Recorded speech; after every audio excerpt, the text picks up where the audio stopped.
Good morning everyone. সকালবেলা ঘুম থেকে উঠেই আমরা প্র্যাকটিস শুরু করে দিয়েছি। আজ হচ্ছে ফাইনাল ডে ডেবরা গ্রামীণ উৎসব মেলার প্রোগ্রাম।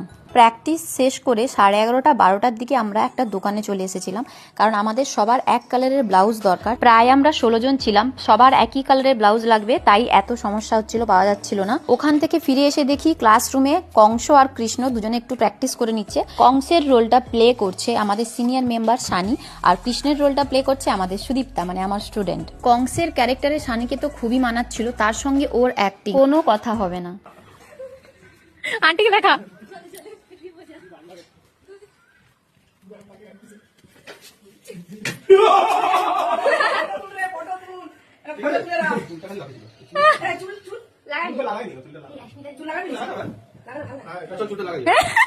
তো দেখলে কত মজা করছিলাম ওকে নিয়ে আমরা।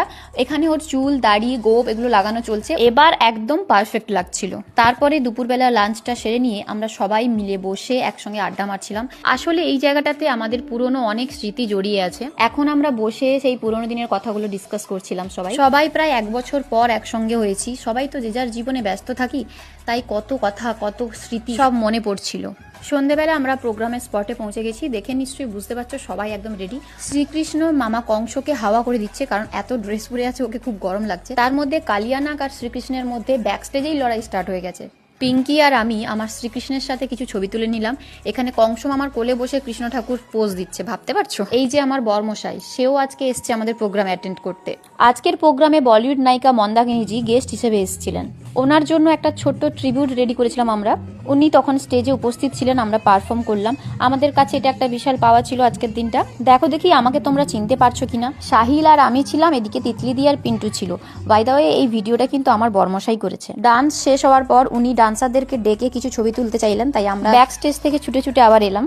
পুরো প্রোগ্রামের ভিডিও দেওয়া একদমই সম্ভব নয় এই ব্লগে, অনেকটা লেন্দি হয়ে যাচ্ছে ভিডিওটা। প্রোগ্রাম শেষ হওয়ার পর সবাই মিলে কিছু গ্রুপ ছবি তুললাম। এইগুলোই তো স্মৃতি হয়ে থাকবে সারা জীবন আমাদের কাছে। আমরা এখন স্টেজের সামনে চলে এসেছি। পিঙ্কি ভিডিওটা নিচ্ছিল আর আমি একটু পোজ দেওয়ার চেষ্টা করছিলাম, আর কিছুই নয়। এবার আমরা মেলা থেকে বেরোনোর টাইম হয়ে গেছে। মুখগুলোতে পুরো ভর্তি মেকআপ, কি অড লাগছিল আমি জানি, কিন্তু কিছু করার নেই। আমরা 4 জনে চলে এসেছিলাম একটা রেস্টুরেন্টে, কিন্তু আমার আর ওর অবস্থাটা দেখো, দুজন ডিসাইড করতে পারছিলাম না যে কি অর্ডার করব।